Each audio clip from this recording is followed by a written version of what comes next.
बिस्मिल्लाहिर्रहमानिर्रहीम, अस्सलाम वालेकुम। प्रोग्राम खबर के साथ मैं हूं आपका मेज़बान मुख्तार अहमद। तो जैसे कि रोज़ाना की बुनियाद पर कोई ना कोई मसाइल जो कि शहर कराची से रिलेटेड हो या सूबा पंजाब से रिलेटेड हो, सूबा सिंध से हो, पूरे पाकिस्तान के कुछ ना कुछ मसाइल जो कि ख़ास करके यहाँ पर डिस्कस किए जा रहे होते हैं। ऐसे में आज एक बड़ी पेशरफ सामने आई है जिसमें हम देख रहे हैं कि स्टॉक के अंदर नुमाया कमी देखने में आई है। आज की अगर हम बात करें मुल्की मईशत के हवाले से, तो मुल्की मईशत के हवाले से दावे किए जा रहे होते हैं, मुस्तहकम पाकिस्तान के हवाले से बातचीत की जा रही होती है, उड़ान पाकिस्तान की बात की जा रही है। तो ऐसे में मईशत किस डगर पर है, इस हवाले से भी हम आज के प्रोग्राम में आपसे तवील गुफ्तगू करेंगे। पाकिस्तान स्टॉक एक्सचेंज की अगर बात की जाए तो कारोबार के अख्ताम पर कारोबारी हफ्ते के दूसरे रोज भी मंदी देखी गई है। यह मंदी क्यों देखी गई है, ऐसे क्या अवामिल हैं, ऐसे क्या अनासर हैं जिसकी वजह से स्टॉक का जो सिलसिला है वो आज के रोज भी इसमें मंदी देखने में आई है। इसी हवाले से इस वक्त हमें ज्वाइन किए चौधरी मोहम्मद अकमल ने, जो कि माहिर माशियात भी हैं। सबसे पहले वेलकम करेंगे अपने प्रोग्राम में माहिर माशियात चौधरी मोहम्मद अकमल साहब को। सर, वेलकम करेंगे आपको प्रोग्राम में। ज़ाहिर है आज की सबसे अहम जो पेशरफ सामने आ रही है मईशत के हवाले से, जिसमें हम देखते हैं कि शदीद मंदी का रुझान देखा गया है। देखिए, मार्केट की अगर मैं बात करूं, एक या दो दिन की परफॉर्मेंस से जो है ना वो आप मार्केट को असेस नहीं कर सकते। जाहिर है मार्केट की परफॉर्मेंस जो है वो रेगुलरली, अगर आप पाकिस्तान स्टॉक एक्सचेंज की बात करें तो पिछले एक साल से बहुत अच्छा परफॉर्म कर रही है और इंडेक्स जो है 100 इंडेक्स 1,30,000 को जो है वो क्रॉस कर गया था। तो अब जो एक दो दिन से मंदी देखने में आ रही है, तो नॉर्मली जब इन्वेस्ट करते हैं लोग तो प्रॉफिट कमाने के लिए करते हैं, और जब प्रॉफिट टेकिंग करते हैं तो लोगों का सेलिंग का रुझान हो जाता है। जब चीज़ों की सेल के ऊपर आती हैं तो जाहिर है फिर उससे जो शेयर्स की प्राइसेस हैं वो नीचे आना शुरू होती हैं, और यही चीज़ जो है वो इंडेक्स में कमी का बाइस बनती है। तो अगर ये जो इम्पैक्ट है ये अगर कंसिस्टेंट रहे हफ्ते दो हफ्ते तक, महीने तक, तो उसके बाद हम कह सकते हैं कि ये एक फिक्र की बात है। लेकिन एक दो दिन जो है ना वो अगर मार्केट नीचे आ गई है, कल फिर थोड़ा सा ऊपर चली जाएगी, फिर नीचे फिर ऊपर, तो ये नॉर्मल जो ग्राफ है अप एंड डाउन ये जो है वो चलता रहता है।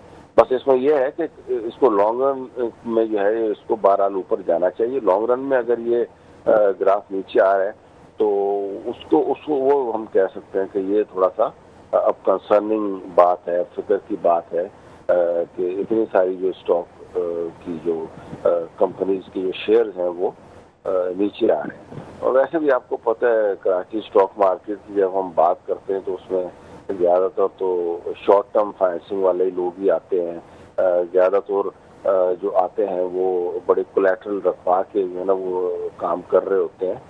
तो ऐसे लोगों से जो है वो फिर जाहिर है जब उनको अपनी रेंज से ज़्यादा वो इन्वेस्ट कर देते हैं मार्केट में, तो अल्टीमेटली फिर वो उनको बेचना पड़ता है अगर खुदा ना खास्ता थोड़ा सा भी कोई शेयर नीचे आए।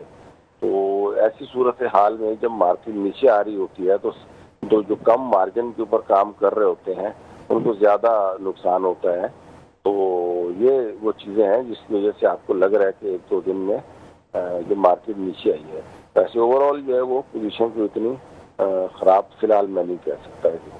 ठीक, चौधरी मोहम्मद अकमल, ज़ाहिर है बड़ी अच्छी वजह बता दी आपने। ऐसे में किस तरीके से देखते हैं, खास करके हम देख रहे हैं कि मजबूरी तौर पर जो है इस वक्त 476 कंपनीज के शेयर्स जो हैं वो कारोबार कर रहे हैं। ऐसे में कौन सी ऐसी कंपनीज हैं या वो कंपनीज जो कि खास करके इस वक्त काम कर रही हैं, उसमें ऐसी क्या खास बात है जिसकी वजह से स्टॉक जो है वो ऊपर चला जाता है? ऐसी कौन सी एक एलिमेंट है जिसकी वजह से हमारी मार्केट में जो है वो मंदी नजर आ रही होती है? लेकिन कॉर्पोरेट सेक्टर की अगर मैं बात करूं, तकरीबन 36 के करीब जो है ना वो स्टॉक मार्केट में सेक्टर्स जो हैं वो इनलिस्ट हैं। और पिछले साल की अगर मैं बात करूं तो उसमें ये सबसे ज़्यादा स्टॉक मार्केट में कंट्रीब्यूट किया है इस 100 इंडेक्स में, इसके इम्प्रूवमेंट में। तो तकरीबन 16,000 पॉइंट्स के लगभग जो है वो कंट्रीब्यूट किया है बैंकिंग सेक्टर ने। दूसरे नंबर पे जो है वो फर्टिलाइजर सेक्टर है, उसके बाद फिर ऑयल एंड गैस सेक्टर है, एंड देन जो है वो ठीक, फर्टिलाइजर का जैसे मैंने बताया। तो ये 3-4 सेक्टर ऐसे हैं जो बहुत अच्छा परफॉर्म कर रहे हैं। इसके अलावा जो बाकी के जितने भी सेक्टर हैं उनमें कोई इतनी खास ग्रोथ नहीं है। लेकिन जो बैंकिंग सेक्टर है, आपको पता है पिछले दिनों में जिस तरीके से इंटरेस्ट रेट ऊपर गए थे और फॉरेन एक्सचेंज में भी जो है वो बैंक्स ने अच्छा खासा प्रॉफिट कमाया है, तो जाहिर है उन हालात में जो है वो इसका ऊपर जाना बनता था बैंकिंग सेक्टर का। तो अब थोड़ा बहुत जो जैसे जैसे इंटरेस्ट रेट नीचे आ रहे हैं, तो हो सकता है इसमें आपको कॉर्पोरेट बैंकिंग सेक्टर में थोड़ी सी कमी भी होती हुई नजर आए। लेकिन ओवरऑल देखें, फर्टिलाइजर, ऑयल एंड गैस और दीगर जो कंपनीज हैं या दीगर जो सेक्टर्स हैं, they are performing well, profits भी दे रहे हैं। ये लोग अपने जो शेयर होल्डर्स हैं उनको डिविडेंड्स भी पे कर रहे हैं। तो अच्छा मतलब इनका आउटपुट है और यही कंट्रीब्यूट कर रहे हैं जो स्टॉक मार्केट इतने ज्यादा ऊपर जा रही है। ठीक है, जारी करेंटली जो हम सिचुएशन देख रहे हैं उसको देखते हुए सर किस तरीके से देखते हैं वो कंपनीज जिनकी शेयर्स की जो कीमत है उसमें ज़्यादा इजाफा देखा गया, और वो कौन सी कंपनीज हैं जिनके शेयर्स में कमी देखी गई है? तो मैंने बताया ना, ये जो बैंकिंग सेक्टर्स हैं, जैसे बैंक्स हैं, जितने भी कमर्शियल बैंक्स हैं, उनके जो शेयर्स हैं उनकी कीमत में जो है वो इजाफा हुआ है। यही वजह है कि वो जो 100 इंडेक्स है उसमें तकरीबन 16-17 हज़ार पॉइंट जो है वो सिर्फ इनकी वजह से हुए। उसके बाद जो है वो जो फर्टिलाइजर का सेक्टर था, खाद का, उसमें एंग्रो है और काफ़ी सारी फौजी फर्टिलाइजर है और दीगर फर्टिलाइजर कंपनीज हैं, तो उनके शेयर्स में भी उन्होंने भी अच्छा प्रॉफिट अर्न किया है। तो अल्टीमेटली उनका भी शेयर्स में, उनकी मार्केट में भी बहुत ज़्यादा इजाफा हुआ है। इसके अलावा जो है ऑयल एंड गैस है, जैसे OGDC है, पाकिस्तान पेट्रोलियम है और दीगर जो कंपनीज हैं, तो उनकी जो है ना वो शेयर्स की कीमत में भी इजाफा हुआ है। PSO हो गया, अच्छा उसके बाद जो पावर सेक्टर है उसमें भी जो है वो कीमतों में इजाफा हुआ है, हप्को वगैरह हो गई। तो ये जो सारे ऐसे अट्रैक्टिव सेक्टर हैं। फिर सीमेंट के सेक्टर में जो है वो अच्छी कंट्रीब्यूट हुआ है, सीमेंट ने भी अच्छा प्रॉफिट दिया है अपने जो शेयर होल्डर्स को है, तो वहाँ पे भी लोगों ने इन्वेस्टमेंट की है। तो ये जो 4-5 सेक्टर हैं, सीमेंट का, फर्टिलाइजर का, फार्मास्यूटिकल का, उसके बाद जो है वो बैंकिंग सेक्टर और दीगर जो छोटे मोटे बाकी हैं, ऑटोमोबाइल का सेक्टर जैसे हो गया, तो इन्होंने ओवरऑल अच्छी परफॉर्मेंस दी है, जिसकी वजह से इनके शेयर्स की कीमत में इजाफा हुआ है। ठीक। अच्छा, इसी तरीके से हम देख रहे हैं कि ज़ाहिर है एक जगह हम देखते हैं कि जी तमाम कंपनीज हैं जो मिलकर काम कर रही हैं, शेयर्स जो हैं वो परचेज़ किए जा रहे हैं। ऐसे में अगर हम गैर मुल्की सरमायाकारी की बात करें कि गैर मुल्की सरमायाकार जो हैं, अगर वो इस स्टॉक में अगर अपना पार्ट प्ले करते हैं, तो क्या खरीदो फरोख्त किस तरीके से देखते हैं सर इसकी? ठीक है, FPI की जहाँ तक आप बात करते हैं, स्टॉक मार्केट में नो डाउट के फॉरेन डायरेक्ट इन्वेस्टमेंट आई है और ज़्यादातर जो फॉरेन डायरेक्ट इन्वेस्टमेंट है वो बैंकिंग सेक्टर में आई है।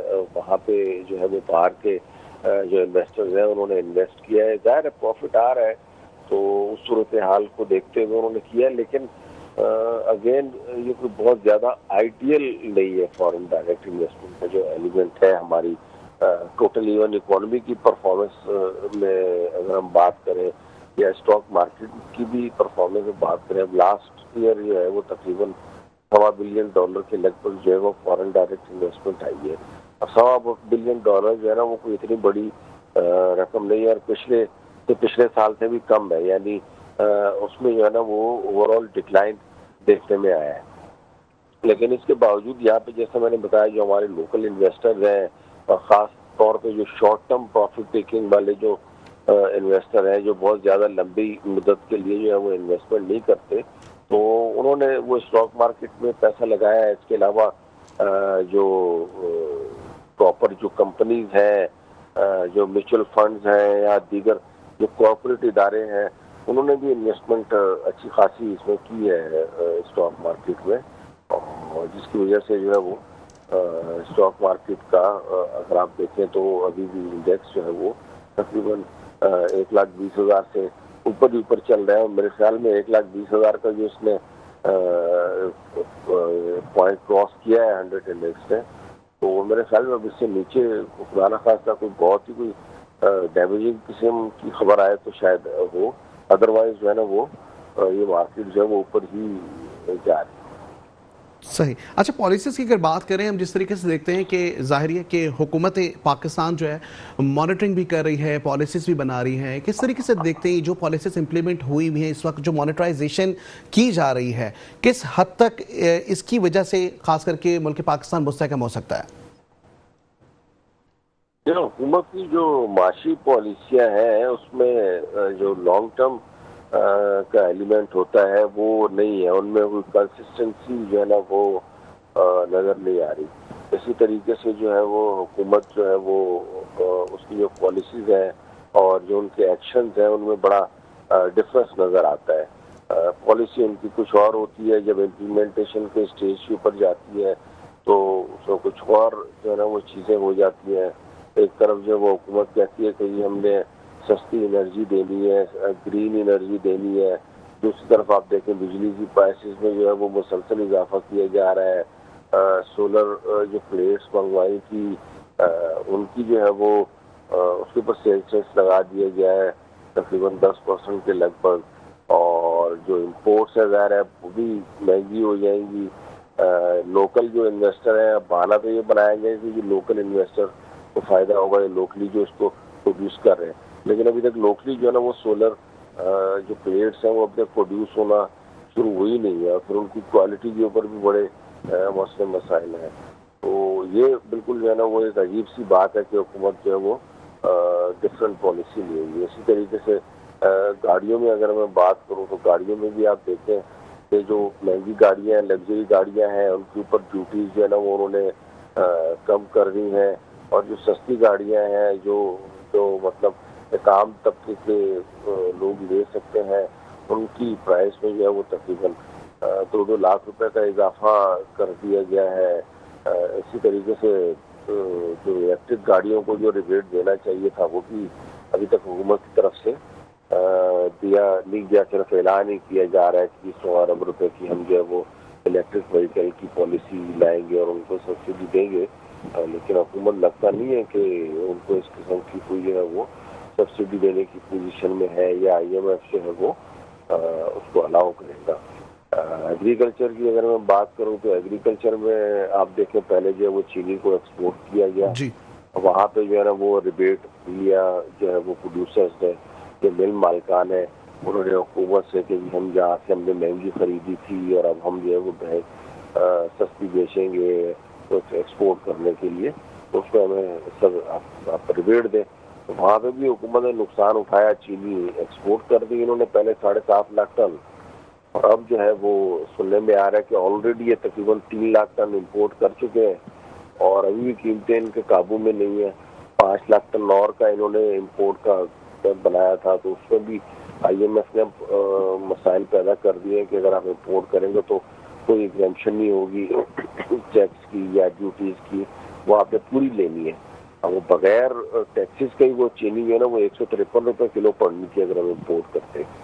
तो अब टैक्सेस वगैरह अगर उसके ऊपर फिर वसूल किए जाएंगे तो वो तो 200 से भी क्रॉस कर जाएगी। तो अब जो है ना वो हुकूमत सोच रही है कि जो यहीं पे है उसी को मॉनिटरिंग को कंट्रोल को टाइट करके जो है वो 190 से 200 के दरमियान बेची जाए। तो यहाँ पे भी अगेन आप देखें कि लॉन्ग टर्म जो विजन है या लॉन्ग टर्म पॉलिसी है वो हुकूमत को अपने पार्ट के ऊपर नजर नहीं आ रही, और इम्प्लीमेंटेशन स्टेज के ऊपर जो है वो फेल हो जाते हैं। गंदम की बात करें तो गंदम जो है वो उसकी कीमत जो है वो किसान को नहीं मिल रही अगर प्रोडक्शन अच्छी हो जाती है। इसी तरीके से कपास का भी सुनने में आ रहा है कि अगर उसकी फसल इस मरतबा अच्छी हुई तो उसके भी रेट्स जो है वो नीचे आ जाएंगे। तो there is no long term plan of the government कि उन्होंने किस तरीके से चलना है, किस सेक्टर को सब्सिडी देनी है, किस सेक्टर को प्रमोट करना है या किस सेक्टर को प्रमोट नहीं करना। तो कुछ समझ से बाहर है, मतलब कार्टेल्स और माफियाज और जो बिजनेस इंडस्ट्री के लोग हैं वही बस हुकूमत को जिस तरफ चला देते हैं हुकूमत उस तरफ चल जाती है, या IMF जिस तरफ चला देते हैं उस तरफ चल जाती है। हुकूमत की अपनी कोई पॉलिसी जो है वो नजर नहीं आती। ठीक, बहुत शुक्रिया चौधरी मोहम्मद अकबर, आप हमारे साथ मौजूद थे और ये आपको बताएंगे स्टॉक एक्सचेंज के हवाले से जहां पर इस वक्त भी शदीद मंदी का रुझान देखा गया है। ब्रेक पे जाएंगे, ब्रेक से वापस आते हैं, हमारे साथ जुड़े रहें, देखते रहे हमारा प्रोग्राम जिसका नाम है खबर की खबर। Welcome back to the show. और जैसे कि प्रोग्राम का जो सिलसिला है उसको जारी रखेंगे और खास कर पाकिस्तान में वैसी बेशतर मसाइल है। वहीं गुज़िश्ता हालिया बारिशों की अगर बात की जाए तो बारिशों से हमने काफ़ी नुकसानात देखे हैं। सैलाबी सूरत हाल देखिए, मुल्क भर में इस वक्त बारिशों का सिलसिला जारी और सारी है। गुज़िश्ता रोज़ भी हैदराबाद में क्लाउड ब्रस्ट हुआ, उसके साथ साथ अब शहरी कराची की अगर बात करें तो ज़ाहिर है सबसे बड़ा सूबा सिंध का शहर है। मुख्तलिफ मुश्किलात और परेशानी और मसाइल का सामना तो हम देख रहे हैं। ऐसे में बारिशों की पेश गोई की गई है, पेश नज़र कौन कौन से इक़दाम किए गए हैं इस पर तो हम बात करते रहेंगे, लेकिन क्या बारिशें होंगी? क्योंकि मुतादिद बार हमने देखा कि मौसमियाती हालात को देखते हुए बारिशों की डेट्स अनाउंस की जाती हैं लेकिन बारिशें नहीं होती हैं। ऐसे में इंतजामात भी मुकम्मल कर लिए जाते हैं। कभी कभी हम देखते हैं कि हाथ पे हाथ धरे बैठे हुक्मरान सिर्फ इंतजार में लगे रहते हैं कि क्या बारिशें होंगी या नहीं होंगी। ऐसे में इस वक्त हमें ज्वाइन किया है जवाद मेमन, मौसमियाती तजियाकार हैं जिन्होंने इस वक्त हमें ज्वाइन किया। सर, ज़ाहिर शहरी कराची में अब बारिशों की पेशगोई की गई है, 18 जुलाई से बारिशों का कहा गया है, तो क्या समझते हैं 18 तारीख जो दी गई है, क्या वाकई बारिशों के स्पेल होने की गुंजाइश है? जी देखिए, इस वक्त जो सिचुएशन नजर आ रही है, बे ऑफ बंगाल के ऊपर जो है वो हवा का एक काफी ताकतवर मानसून का जो सिस्टम है, लो प्रेशर सिस्टम बना हुआ है और यही एक्सपेक्ट किया जा रहा है कि अगले कुछ दिनों के दौरान जो है ये मगरिब की जानिब यानी कि सिंध के इलाकों की तरफ मूव करेगा। इसके जेर असर जो है वो 17 तारीख की रात या 18 तारीख से जो है वो सिंध के काफी सारे एरियाज में जो है वो इसके असर जो है वो नजर आना शुरू हो जाएंगे। अब स्पेसिफिकली जिस तरह आपने कराची के हवाले से पूछा, तो कराची में 18 तारीख को जो है वो बारिशों के चांसेस ऐसे बहुत ज्यादा नहीं है, कुछ हद तक कम है। कह सकते हैं कि हम थोड़ी बहुत जो है वो शहर के मज़ाफ़ात में जो है वो एक्टिविटीज हो सकती हैं, लेकिन अब तक जो लेटेस्ट सिचुएशन नजर आ रही है उसके हवाले से अगर कहा जाए तो 19 या 20 तारीख को जो है वो शहर में बारिश के अच्छे इम्कानात मौजूद हैं। ठीक, अच्छा, क्लाउड ब्रस्ट के हवाले से भी बताइएगा। ज़ाहिर है इससे गुज़िश्ता रोज़ हमने देखा कि हैदराबाद में पेशन गोई भी की गई थी, उसके साथ साथ हमने देखा कि क्लाउड ब्रस्ट हुआ। इस तरह शहर कराची में मुख्तलिफ और भी स्पेल्स की गुंजाइश है। क्या मौसमियाती तब्दीली तग़य्युरात एक जानिब हम देख रहे हैं तो ऐसे में शहर कराची में पोल्यूशन भी एक तरफ देखा जा रहा होता है, ऐसे में जो क्लाउड बन रहे होते हैं तो क्या क्लाउड ब्रस्ट के इम्कानात हैं इस वक्त? देखिए, क्लाउड बस किसी भी जगह होना जो है उसे कभी भी प्रिडिक्ट नहीं किया जा सकता है।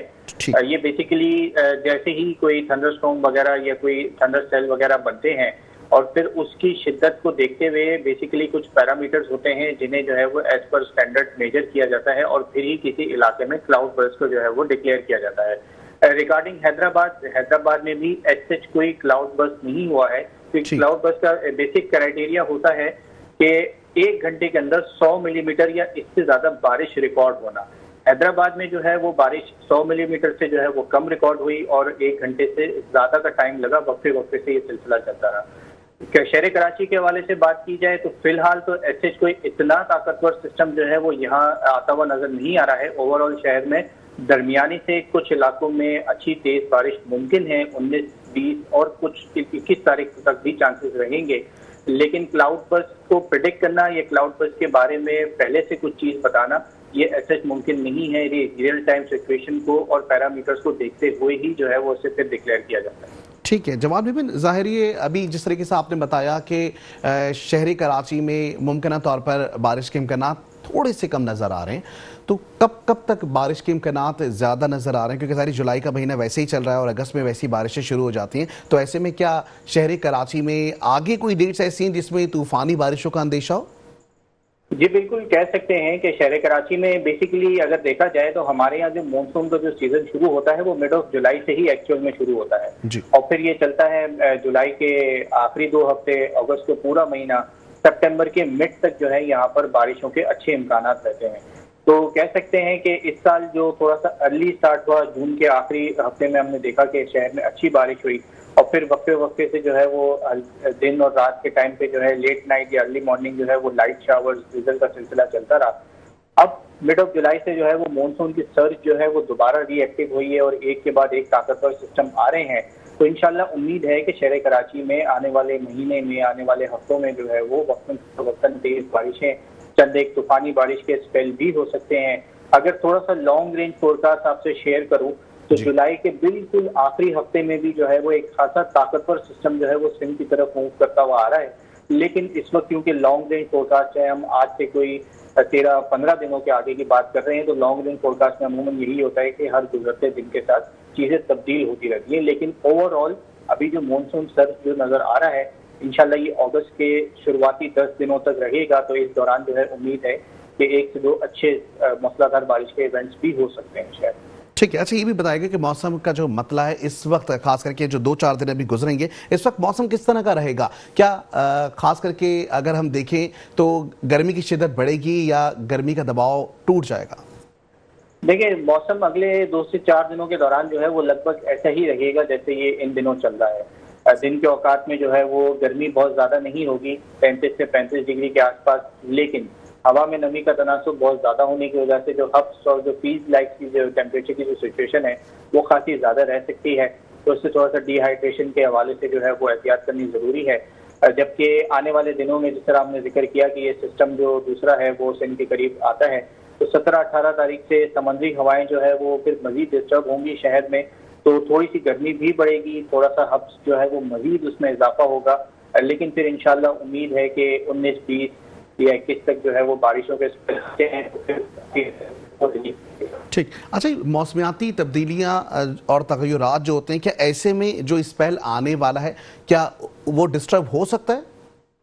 जी बिल्कुल, ये तो इसके तो बहुत ज्यादा चांसेस होते हैं कि मीडियम रेंज में भी जो है वो मौसमियाती तब्दीलियां और क्लाइमेट चेंज की वजह से, अगर हम मीडियम रेंज की फोरकास्ट भी देखें तो उसमें भी जो है वो बहुत बड़ी बड़ी तब्दीलियां आ जाती हैं। यानी कि 2 से 3 दिन पहले जो सीजन आ रही होती है, बाज़ औक़ात वो बिल्कुल ही खत्म हो जाती है और बाज़ औक़ात ऐसा भी होता है कि उसकी शिद्दत में बहुत ज्यादा इजाफा भी हो जाता है। तो ये बिल्कुल है क्लाइमेट चेंज की वजह से जो हमारा सेक्टर है, स्पेशली मानसून का जो सीजन है, वो हर गुजरते साल के साथ जो है वो उसके डायनेमिक्स भी बहुत ज्यादा चेंज होते हुए नजर आ रहे हैं और इन्हीं वजह से जो है इसे प्रेडिक्ट करना भी जो है वो काफी ज्यादा मुश्किल होता चला जा रहा है। ठीक, क्लाइमेट चेंज पे बात करें, कौन से ऐसे फैक्टर्स हैं जो अफेक्ट कर रहे होते हैं?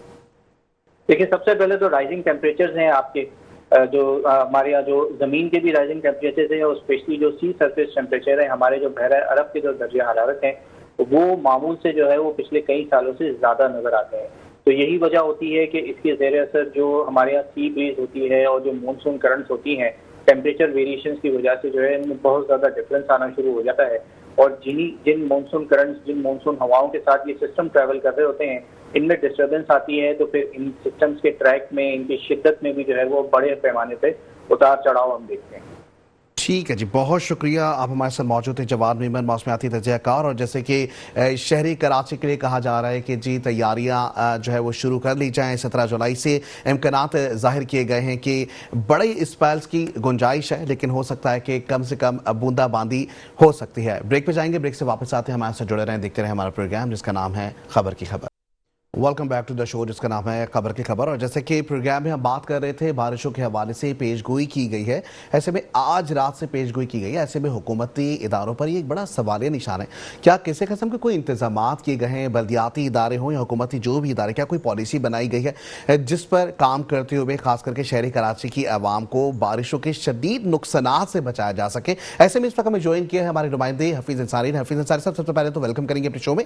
और जाहिर है कि आप गुज़िश्ता कई अरसे से इस चीज़ को देखते हुए आ रहे हैं, शहरी कराची में बारिशें होती हैं, बारिशों के बाद जो लोग हैं वो हालत इज़ार उनका इस कदर ख़राब हो जाता है कि हर कोई दुख ही दुख को बांटने की कोशिश करता है, लेकिन वो भी नहीं बढ़ता है। ऐसे में मुझे बताइएगा कि इस वक्त कोई इंतजाम किए गए हुकूमत की जानिब से? जी मुख्तार, बहुत शुक्रिया। लेकिन इस वक्त जो सूरत हाल है, जो आप इंतजामात के हवाले से अगर बात कर रहे हैं, तो मुख्तार मैं ये बताता चलूँ कि जो आप हैदराबाद की सूरत हाल देख रहे हैं, और हैदराबाद जैसा कि आप कराची का कह सकते हैं कि हमसाया सिटी है, तो यकीनन उस सूरत हाल के बाद जिस तरह के इंतजामात, इक़दामात हर लम्हे जो यहाँ पर तैयारी नजर आनी चाहिए थी बरसात के हवाले से, पेशनगोई के बाद जो है वो यकीनन नजर नहीं आ रही है। शहर कराची के अंदर हम ये देखते हैं कि दावे जरूर नजर आते हैं, ऐलानात, अहकामात, फैसले जरूर किए जाते हैं, लेकिन उस पर अमल दरामद जो है देखने में नहीं आता है। नालों की सफाई के हवाले से दावे बल्दिया कराची का मेयर, कराची मुर्तज़ा वहाब हो या टाउन चेयरमैन हो, सभी कर रहे हैं, लेकिन शहर कराची के अंदर अगर आप अपने इलाकों के भी नालों की हालत जाकर देखेंगे तो वो कचरों से ढके नजर आएंगे। शहर कराची के बड़े नाले, गुज्जर नाले जो आप देखते हैं वो जरूर जो है वहाँ मशीनरी उतर भी जाती है, सफाई भी हो जाती है, लेकिन जरूरत इस अमर की है कि छोटे इलाकों को जो बरसाती नाले हैं जिनके वजह से जो है इलाके जो है बारिश के पानी में डूब जाते हैं, उनकी सफाई की अशद जरूरत है। करोड़ों रुपए का फंड जो है इन नालों की सफाई पर जो है वो सर्व किया जाता है, लेकिन उसके नताइज जो हकीकी मायने में बरामद होने चाहिए वो नहीं नजर आते हैं। और इस सूरत हाल के अंदर जब हम हैदराबाद की सूरत हाल देख रहे हैं, यकीनन एक खौफनाक सूरत हाल जो है बरसात की पेशन गोई के बाद जो है हमारे सामने नजर आ रही है। शहर कराची के अंदर जहां आप देखते हैं कि नालों की सफाई की बात करते हैं, इसी तरह का आप सेवरेज सिस्टम देखें तो सेवरेज सिस्टम तो बरसात ना होने के बावजूद शहर कराची की गलियां, सड़कें जो है वो सेवरेज के पानी में डूबी नजर आ रही हैं। तो इस सूरत हाल के अंदर अगर बरसात पेशन गोई के मुताबिक जैसा कहा जा रहा है कि तेज बारिशें हो सकती हैं, अगर ऐसा हुआ तो अल्लाह ना करे तो शहर कराची के अंदर वो जो माजी में हम गुज़श्ता 3 साल पहले सूरत हाल देख रहे थे वो नजर शहर कराची में ना आए, क्योंकि शहर कराची में इस वक्त जो देखते हैं हम इंफ्रास्ट्रक्चर नालों की सफाई के हवाले से या सेवरेज के हवाले से इंतहाई नाकिस नजर आ रहा है। ठीक। अच्छा, ये भी बताएगा हाफिज अंसारी, बिलबोर्ड्स का एक मामला सामने आता है जब शहर कराची में बारिशें होती है, एक बहुत बड़ा शहर है, एक बड़ा हब है, ऐसे में क्या बिलबोर्ड्स उतार लिए गए हैं, कोई नोटिफिकेशन जारी किया गया, किसी किस्म का कोई इजलास बुलाया गया इस हवाले से? देखो मुख्तार, अगर आप ऑफिस से बाहर निकलेंगे तो अपने ही मरकजी सड़क पर नजर उठा के ऊपर देंगे तो आपको जो पेडिस्टर ब्रिज पर लगे बोर्ड नजर आएगा। इसी की तरह अगर आप और सड़कों पर निकलेंगे, आप नाज़माबाद की सड़क से लेकर नागन चौरंगी तक आप सफर करेंगे नाज़माबाद से, तो वहाँ आपको अतराफ की जो ऐसी इमारत हैं जो खस्ता हाल है वहाँ जो है बुलंद जो है आपका बिलबोर्ड लगे हुए नजर आएंगे। अगर आप गुरु मंदिर की चौरंगी को आप घूमेंगे तो गुरु मंदिर की चौरंगी पर इंतहाई खस्ता हाल 1 फ्लोर की एक बिल्डिंग है, वहाँ जो है बहुत बड़ा जो है इंतहाई नाकिस मटेरियल से लगा हुआ जो बिलबोर्ड नजर आ रहा होगा, जो किसी की जान के लिए यकीनन जो है अगर तूफानी बारिश के दौरान जो है तेज हवाएं चली या तेज हवाएं चलने के दौरान जो हम देखते हैं सूरत हाल होती है वो जो है आंधी की सूरत में हुई तो यकीनन जो है ये बिलबोर्ड इंसानी जान के लिए खतरे का बायस बन सकते हैं। इनको उतारने के अहकाम जारी होते हैं लेकिन इनको उतारा नहीं जाता है। दूसरी जानिब ये भी बताओ कि जिन पर ये लगे होते हैं इनका भी मेंटेनेंस जो है वो नहीं किया जाता है, जो कि यकीनन जो है हर माह जो है इनका मेंटेनेंस होना चाहिए कि जब हम देखते हैं बारिशों के बाद वो जंग आलूद हो जाते हैं, उसके बाद यकीनन जो है वो खस्ता हाल हो जाते हैं, जिसकी वजह से जो है बिलबोर्ड गिरने की वजह भी बनती है, लेकिन इस पर भी तवज्जो नहीं दी जाती है। सिर्फ इसके जरिए जो है टैक्स की वसूली पर ही तवज्जो दी जाती है। करोड़ों रुपए का टैक्स वसूल करने के बावजूद जो है हम ये देखते हैं कि इसके ना ही मेंटेनेंस पर तवज्जो दी जाती है, ना ही इसका स्टैंडर्ड को बेहतर करने की तरफ तवज्जो दी जाती है। जी ठीक। हाफिज अंसारी, बरसाती नालों के हवाले से बातचीत थी और बरसाती नालों पे सबसे बड़ा एक जो मसला सामने आता है वो आता है पॉलीथीन्स के बैग या शॉपर, जिसके ऊपर गुज़िश्ता कुछ महीनों पहले से मुतनबी भी किया जा रहा था।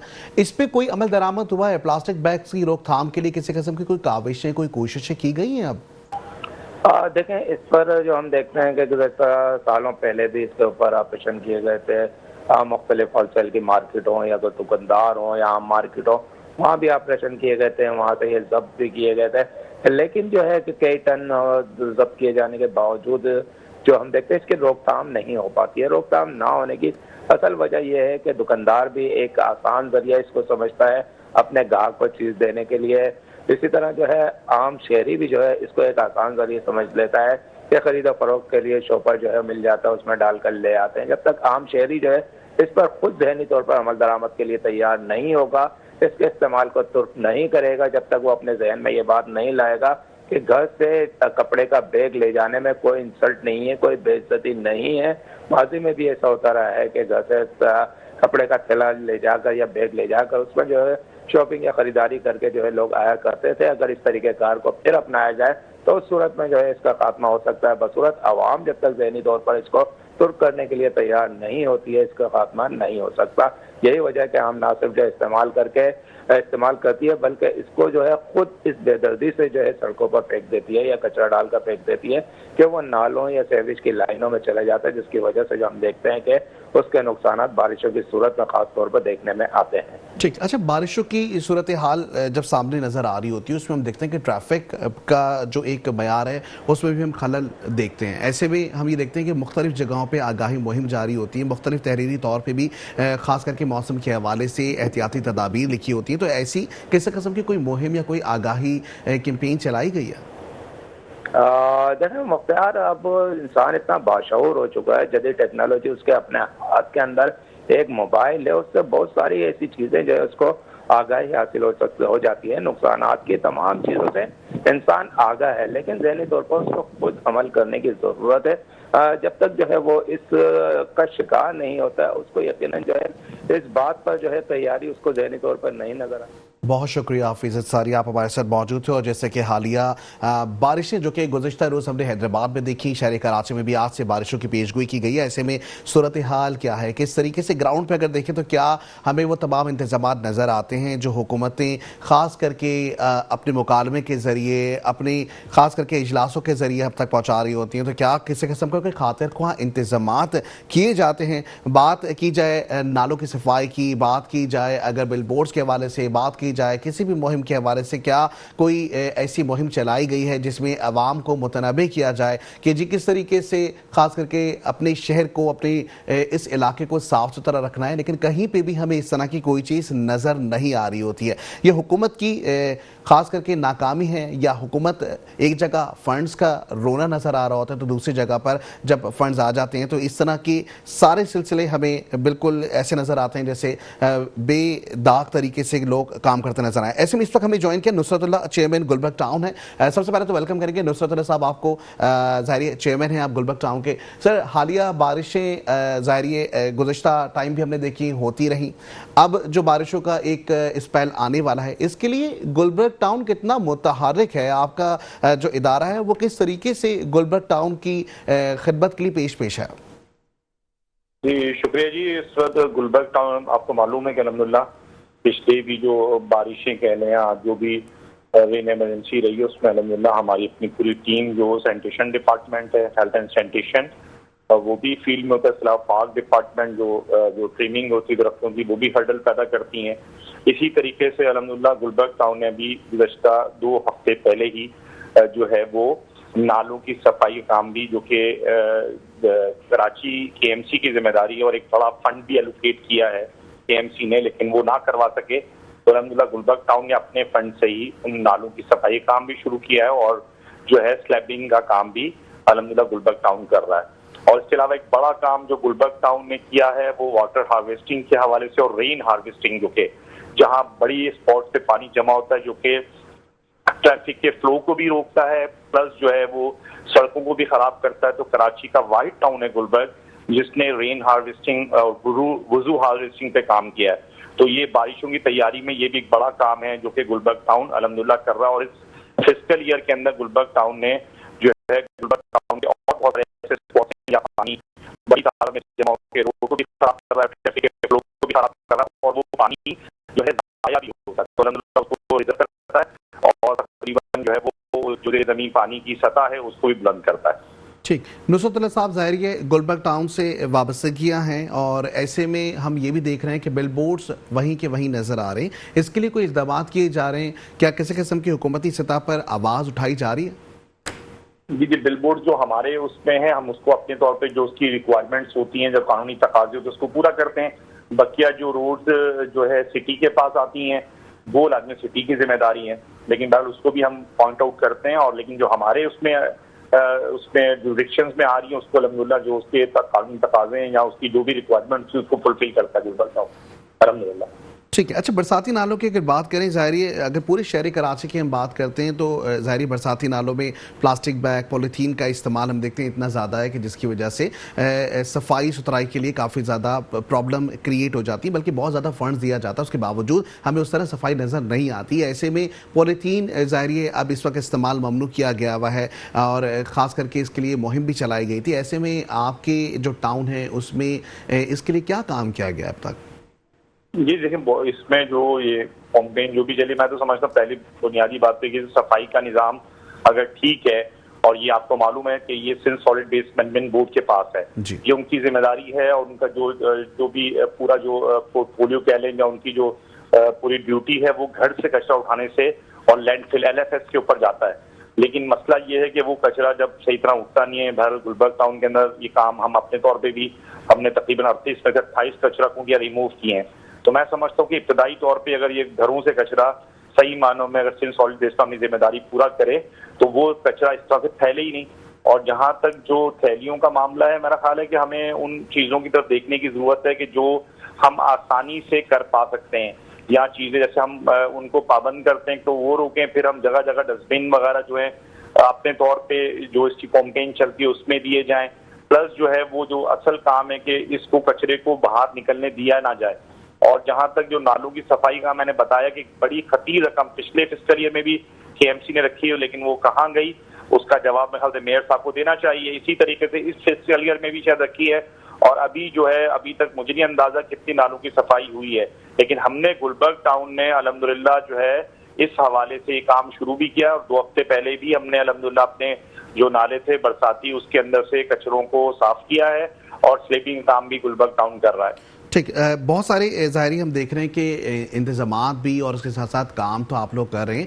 ऐसे में अगर तेज़ बारिशें हो जाती हैं तो इसको नमरदर्जमा होने के लिए कोई पॉलिसी मुरतब की गई? अब तक कोई ऐसी पॉलिसीज बनाई है? जी अल्हम्दुलिल्लाह हमारे यहाँ रेन इमरजेंसी होती है, और तकरीबन मैं बता जो डिपार्टमेंट उससे मुतल्लिक है, बल्कि तमाम ही लोगों को जो है वो हम इस पे पाबंदी करते हैं। बाकायदा रेस्क्यू की टीमें तैयार हो जाती हैं, और जो भी उससे मुतल्लिक जैसे MND का डिपार्टमेंट है, मैंने बताया पार्क डिपार्टमेंट है, और इसी तरह से हेल्थ एंड सैनिटेशन डिपार्टमेंट है। तो ये सारे जो डिपार्टमेंट्स हैं वो अल्हम्दुलिल्लाह लूप में होते हैं। और मैं खुद भी अल्हम्दुलिल्लाह टाउन चेयरमैन और उसकी जो मुंतखब यूसीस की गायद है वो भी अल्हम्दुलिल्लाह अपने यूसीस के दफातर के अंदर मौजूद थी, और तमाम मशीनरी तमाम उससे मुतल्लिक जो भी जो है गाड़ियां हैं या जो भी टूल्स वगैरह होते हैं अल्हम्दुलिल्लाह वो हमारे पास मौजूद है, और उसको हम अल्हम्दुलिल्लाह जो है हंगामी बुनियादों पर इस्तेमाल करते हैं। ठीक। अच्छा, बारिशों के हवाले से अगर देखें तो जहां बहुत सारी तबाही होती है वहां शहर कराची में हम देखते हैं कि गटर के ढक्कन जो हैं वो या तो बह जाते हैं या टूट जाते हैं। ऐसे में इस वक्त तक जो काम किए गए हैं खास करके गटर के हवाले से जो ढक्कन है उसके लिए अगर बारिशें होती हैं तो इस पर भी कोई ना कोई आप लोगों की वर्किंग चल रही है अभी? जी हमने तो सर मैं तो गुलबर्ग टाउन की बात करूंगा। गुलबर्ग टाउन वो कराची के मैं उन वाइट टाउनों में है जो आपको मालूम ही होगा सर कि इस वक्त जो है वो वाटर एंड सीवरेज बोर्ड, जो कि पता कि डोमेन जो टाउन्स का नहीं है, वो KMC सूबाई गवर्नमेंट का डोमेन है वाटर एंड सीवरेज। उसमें अल्हम्दुलिल्लाह पिछले साल भी करोड़ों रुपए की मालियत हमने वाटर एंड सीवरेज में, उसमें मेन होल्स कवर तो एक बहुत छोटी सी बात है। हमने तो सारी लाइनों की तब्दीली, इसी तरीके से जो है वाटर की लाइनों की तब्दीली, और जो है मेन होल कवर तो बहरहाल अल्हम्दुलिल्लाह वो हम जो भी है उसको कर ही रहे होते हैं। बहुत छोटा सा मामला है। तो एक बड़ा काम गुलबर्ग टाउन जो है इस हवाले से अपनी सीवरेज के हवाले से कर रहा है, और अल्हम्दुलिल्लाह ये पब्लिक को आवाम को ही पता है, ये आप अल्हम्दुलिल्लाह इसका जायजा ले सकते हैं। तो इस हवाले से भी चीजें हमारे यहाँ बड़ी फ्रूटफुल है, और जो भी इस हवाले से कमी है वो अल्हम्दुलिल्लाह उसको गुलबर्ग टाउन ने पूरा किया है। ठीक। अच्छा, शहर कराची में हम देखते हैं कि पहले रोड बना दिए जाते हैं, उसके बाद लाइनें डल रही होती हैं, या उसके बाद हम देखते हैं गैस की लाइन डल रही होती है। ऐसे ही किसी किस्म का ज़ाहिर गुलबर्ग टाउन ने भी रोड ज़ाहिर बन चुके हैं और अच्छे तरीके से बनाए गए हैं। तो ऐसे में किसी किस्म की कोई आर तो नहीं है कि अगर अब बारिश होती है तो उसके बाद किसी किस्म की कोई लाइनें खोद दी जाएं या किसी किस्म की गैस लाइन डाली जाए? कुछ इस तरह के इंतजाम तो नहीं किए जाएंगे? नहीं, हमने तो बल्कि इसको अभी जो है कोशिश करते हैं, और हमने अपने डिपार्टमेंट्स को कोशिश की है कि बिल्कुल इस मौके पर रोड कटिंग और दीगर चीज़ों को बिल्कुल रोका जाए, और मेरे ख्याल से इदारों को भी चाहिए कि इसका ख्याल रखें। और जहाँ तक ये बात है कि जो आपकी बात ठीक है कि जो रोड्स बनने हैं वो सीवरेज लाइनें अगर वहाँ तब्दील होनी है, इसी तरीके से पानी की लाइन तब्दील, तो मैं समझता हूँ ये ऑर्गेनाइज काम की निशानी होती है। तो अल्हम्दुलिल्लाह हमने गुलबर्ग टाउन में इसका बिल्कुल ख्याल रखा है, और कोई भी हमने रोड अपनी बनाई है अल्हम्दुलिल्लाह, पिछले साल भी फिस्कल ईयर में भी हमने गुलबर्ग टाउन के जो रोड कारपेटिंग की है या पेवर ब्लॉक का काम किया, उससे पहले हमने सेवरेज वाटर सबको एड्रेस किया है। वो मुकम्मल होने के बाद हम ये काम जो है अल्हम्दुलिल्लाह अपनी निगरानी में करवाते हैं। तो ये बहुत जरूरी काम है, क्योंकि उसके बाद फिर नताइज वही होते हैं जो हमने पिछले साल भी देखे कि लोगों ने टीएमसी ने रोडें डाली हैं और एक एक दिन के अंदर वो रोडें निकल के बाहर आई हैं। तो मैं समझता हूँ कि ये बिल्कुल ठीक आपकी बात है कि इसको इसी तरीके से हम जो है मैनेज कर रहे हैं कि पहले जो भी पेवर ब्लॉक काम करें या रोड कारपेटिंग करें, उससे सेवरेज और वाटर की जो भी लाइन है जो डिस्टर्ब है उसको पहले एड्रेस किया जाए और उसके बाद ये काम किया जाए। और इस मौके पर मैं समझता हूँ कि रोड कटिंग जो कि मानसून है और प्रेडिक्शंस मौजूद हैं बारिशों की, तो उसमें तो इसमें और एहतियात करनी चाहिए। ठीक है। अच्छा नुसरतुल्लाह साहब, ज़ाहिर ये गुलबर्ग टाउन है, अगर हम इसको हरा भरा टाउन कहें तो क्या ऐसा कह सकते हैं? जी जी बिल्कुल, क्यों नहीं कह सकते। कोशिशें इसमें भी मैं आपको गुलबर्ग टाउन ने अपने मुनफरिद मंसूबों से मशहूर है। और अभी हमारा जो बजट आया है 2025-26 का, जिसे हमने ग्रीन बजट का नाम दिया है, और वो इसी हवाले से कि दुनिया में जो क्लाइमेट चेंज और इन्वायरमेंटल चेंज आ रहा है, मौसमियाती और माहौलियाती तब्दीली, पाकिस्तान उसका सबसे बड़ा यानी उससे मुतासिर होगा। और कराची को उन यूनिवर्सिटी, अमेरिकन यूनिवर्सिटी की रिसर्च है, कराची उन शहरों में शामिल होने जा रहा है जो फ्यूचर में जिनमें रहना मुश्किल होगा। हीट वेव और क्लाइमेट चेंज सबसे ज्यादा असर कराची पे हो रहा है, क्योंकि कराची जिस तरह से बढ़ रहा है, वर्टिकल बिल्डिंग्स हैं और कंक्रीट का जंगल बनने जा रहा है, तो उस कराची को तो अशद जरूरत है कि यहाँ इसको ग्रीन किया जाए, इसके अंदर प्लांटेशन ड्राइव की जाए, इसमें रोड साइड जंगल, फॉरेस्ट बनाए, फ्रूटी गार्डन्स बनाए जाए, किचन गार्डनिंग, इसको बहुत ज्यादा काम करने की जरूरत है। और अगर इसको हमने नहीं एड्रेस किया तो मेरा ख्याल है मुश्किल होगी। तो इसलिए गुलबर्ग टाउन ने अपना ग्रीन बजट पेश किया इस साल, और ये इसकी पूरी कोशिश की है कि जो है पौधों प्लांटेशन ड्राइव भी की जाए। फिर ये वाटर हार्वेस्टिंग और रेन हार्वेस्टिंग और वुजू हार्वेस्टिंग पे गुलबर्ग टाउन काम कर रहा है। इसे SDG पार्क जो सस्टेनेबल डेवलपमेंट गोल्स के हवाले से जो UNO का प्रोग्राम है और जिसके 18 गोल्स हैं, उसमें हमने एक पार्क डेवलप कर लिया है, और इस दफा इस फिस्कल ईयर के अंदर भी इंशाल्लाह गुलबर्ग टाउन इस तरह के पार्क भी डेवलप करेगा और लोगों को आगाही का काम भी कर रहा है, फ्लावर शो कर रहा है। तो मैं समझता हूँ कि गुलबर्ग टाउन अवेयर है और अल्हम्दुलिल्लाह इसको अपने फेडरल एरिया को इंशाल्लाह ग्रीन, पिछले साल भी उसने ऐसा ही किया और इस दफा तो बजट ही उसने ग्रीन बजट का के नाम से पेश किया अल्हम्दुलिल्लाह। ठीक है। शदीद बारिशों और तूफानी पेशगोई की नज़र अगर हम इस चीज़ को देखें तो आवाम को क्या मशवरा देंगे? जी जी बिल्कुल, मैं चाहूंगा कि आवाम जो इसमें जो भी एहतियाती तदाबीर हो सकती हैं जो है वो हम समझते हैं कि इसमें खुद भी जो है बच्चों को बाहर निकालने का से अवॉइड करें। इसी तरीके से जो हमारे यहाँ की इलेक्ट्रिक का जिम्मेदारी बनती है, उनकी तारें जो खुली उसको उनसे बच्चों को दूर रखा जाए। और इसी तरीके से जो है वो जहाँ निकलने से पहले एहतियात की जाए, जो भी एहतियाती तदाबीर हो सकती हैं। और बहरहाल बकिया एज अ टाउन चेयरमैन या एज अ टाउन एडमिनिस्ट्रेशन इंशाल्लाह हमारे जिम्मे जो काम है हम भी उसको जहाँ जहाँ कोई घड़े मौजूद है उसको फुलफिल करेंगे। हमारे पास जो भी इस वक्त जराए मौजूद हैं और वसाइल मौजूद हैं उसमें इंशाल्लाह कर रहे हैं। तो इसी तरीके से जो जो मेरे ख्याल से एहतियाती तदाबीर बारिश के हो सकती हैं वो पब्लिकली हमें जो है वो अवेयर रहना चाहिए। और उसको मेरे ख्याल से इसके हवाले से जो भी पैगाम है वो यही कि लोग जरा मोहतात रहें और जो है एक दूसरे का ख्याल भी रखें इस हवाले से। और मेरे ख्याल से इसमें इज्तिमाई सोच और फिक्र का बड़ा किरदार होता है कि इंसान अपने लिए ना सोचे बल्कि दूसरे के लिए भी जो है वो सोचे और जो कुछ कर सकता है वो उसे करना चाहिए। ठीक है, बहुत शुक्रिया नुसरतुल्लाह, चेयरमैन गुलबर्ग टाउन, आप हमारे साथ मौजूद थे। और जैसे कि हालिया होने वाली बारिशों के हवाले से बातचीत हो रही है, जिस तरीके से बताया जा रहा है कि इंतज़ामात मुकम्मल करने चाहिए। हुकूमती दावे एक जानिब हमें नज़र आते हैं, लेकिन अगर ग्राउंड रियलिटीज़ की बात करें तो ग्राउंड पे हमें काम होता हुआ कुछ जगहों पे नज़र आ रहा है। लेकिन हर टाउन और हर इंतज़ामिया अभी इस वक्त इस मोड़ पर है कि हुकूमती फ़ंड्स का इजरा हो जाए या हुकूमती पॉलिसीज़ जो हैं वो नाफिज हो जाएं, उसके बाद ही तमाम काम किए जाएं। आज के प्रोग्राम में इतना ही। इंशाल्लाह आप लोगों से फिर मुलाकात होगी। अपना ख्याल रखिएगा।